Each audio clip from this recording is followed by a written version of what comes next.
ભગવાનનું નામ, ભગવાન માટે કંઈક કરવામાં, ભગવાનની કંઈક સેવા કરવામાં શરમ શું? બીજા બધા સંસારના ખોટા કાર્યો કરવામાં તમને ત્યારે તો શરમ આવતી નથી. ભગવાનના નામ લેવામાં તમને કેમ શરમ આવે? ભગવાન માટે કંઈક કાર્ય કરવું છે તો એમાં કોઈ સંકોચ નહીં, શરમ નહીં.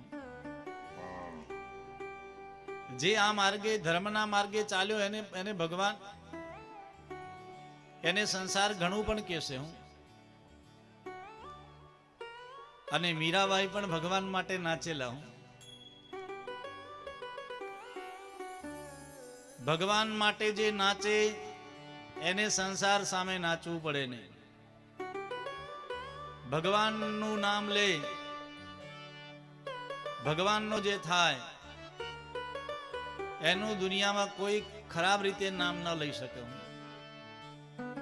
મીરાબાઈને, નરસિંહ મહેતાને, આ બધા ભક્તોને આપણે યાદ કરીએ, સારા નામથી યાદ કરીએ.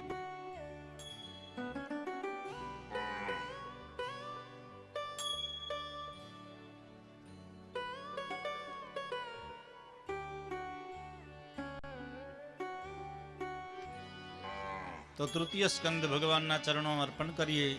ચતુર્થ સ્કંદ વિસર્ગ લીલા છે.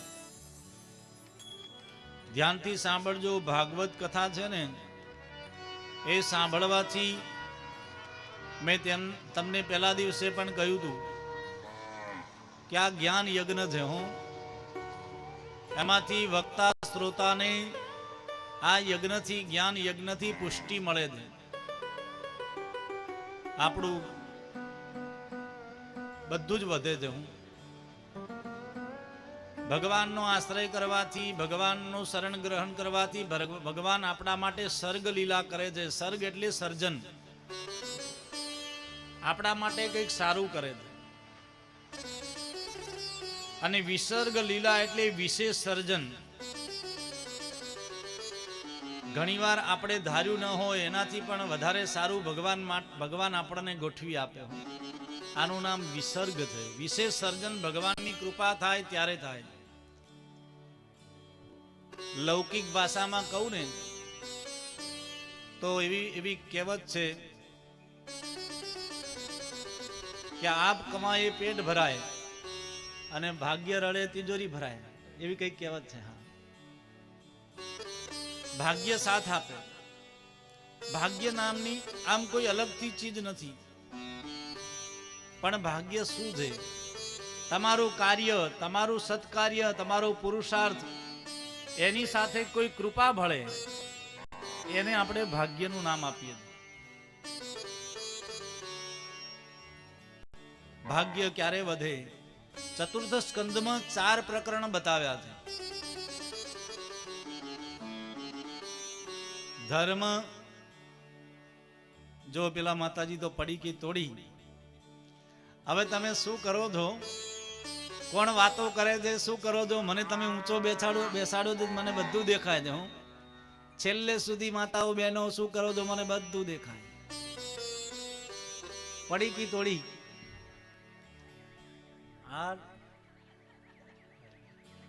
પ્રણામ. હવે કોણે તોડી વધારે જાહેર નહીં કરું, પણ આ તો મેં જોયું. પેલા તો આ બાજુ તૂટતી હતી, હવે આ બાજુ તૂટવા લાગી.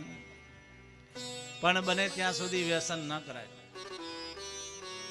મહારાજ સાદી હતી, સાદી, પણ સાદી એ વ્યસનમાં લગાડી દે.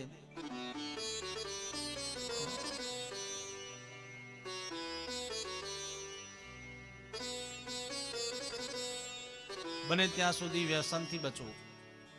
વ્યસનથી નુકસાન છે મને તમને બધાને. માતાજી તમે સંકોચ ના કરતા, જ્યાં મારી નજર પડી ત્યાં જેણે કરી હશે. પણ આ તો હું પોતે ખાતો હતો.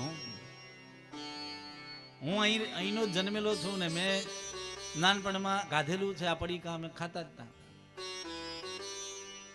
આ બધું ખાતા હતા.